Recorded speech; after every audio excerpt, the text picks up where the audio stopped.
It was May 20th, 1975, at the Concord Gardens apartment complex.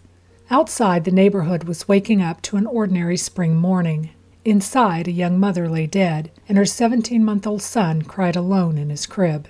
In a place where families live close together, how could a crime this violent unfold in the middle of the night, leaving behind physical evidence, and yet no arrest after 50 years? Hello, friends. My name is Marcia, and this is Midwest Murders, where we explore the unsolved cases that still haunt America. This is the story of Judy Lord, a young woman whose life was cut short in a place she never felt entirely safe. In 1975, Concord, New Hampshire carried the feel of a close-knit New England town. Many residents worked in state offices or small local businesses. Streets were familiar, neighborhoods steady, and violent crime rare enough to make the headlines. But not every part of Concord felt the same.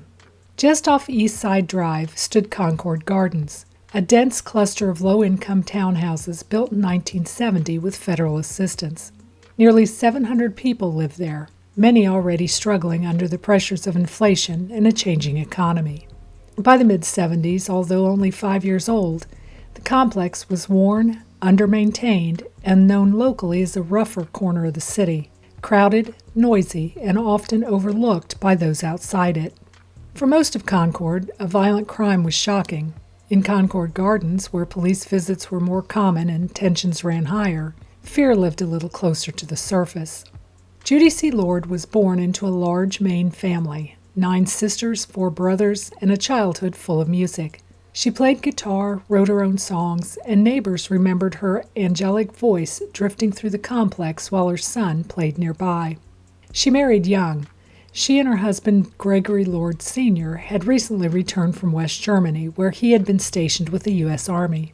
Like many young couples, their relationship struggled under the weight of immaturity and financial stress. In those final weeks, Gregory had moved in and out of Concord Gardens Apartment 4, Building 19, and even removed most of the furniture, leaving Judy with basically nothing to manage nearly everything on her own.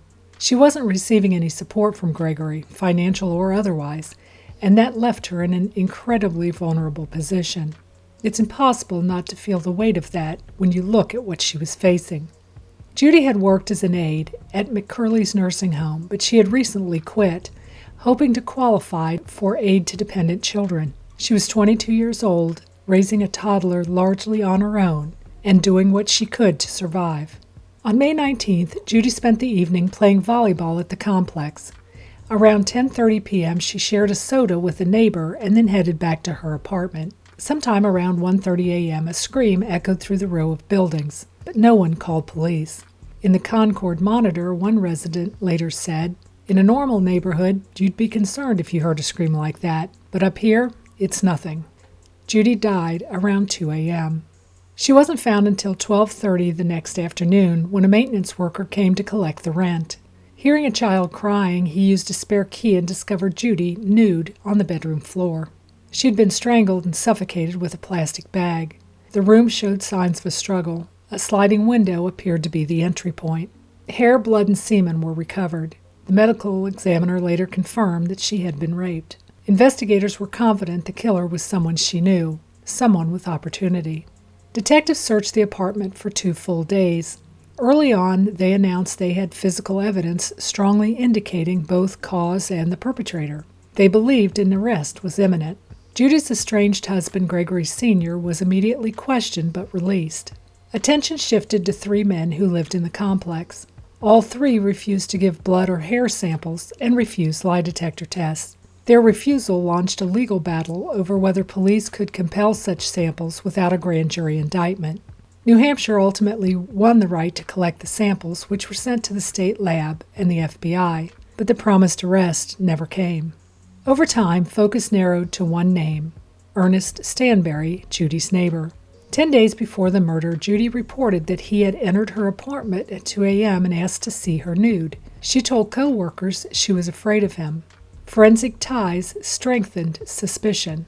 His hair was similar to hairs found on Judy's bedsheets. His fingerprints were found on the outside of her window, in a manner consistent with someone sliding it open. Stanberry provided blood and hair samples, and then later moved to California. In 1987, he was killed in a stabbing. Even after his death, investigators publicly stated the case could still be solved. For the residents of Concord Gardens, Judy's murder was frightening, but reactions in the reporting show something more complex. Fear mixed with resignation, the ignored scream, the reluctance to intervene, and Judy's own requests for assistance when entering her apartment alone painted a picture of a place where people were used to looking the other way. When no one was arrested, the uneasiness deepened. The idea that Judy's killer, likely an acquaintance, may have continued living among the hundreds of people in that complex cast a long shadow over daily life. Judy was laid to rest under her maiden name of Arnold in the new East Ware Cemetery. Her son grew up without a mother and without answers. Gregory Lord Sr. died in 2019. Interestingly, his obituary did not mention either Judy or his son Gregory Jr. I can't help but wonder, given that investigators had hair, blood, and semen later specifically linked to Ernest Stanberry, why did that seemingly imminent arrest never take place? Who was Ernest Stanberry, and why don't we know more about him?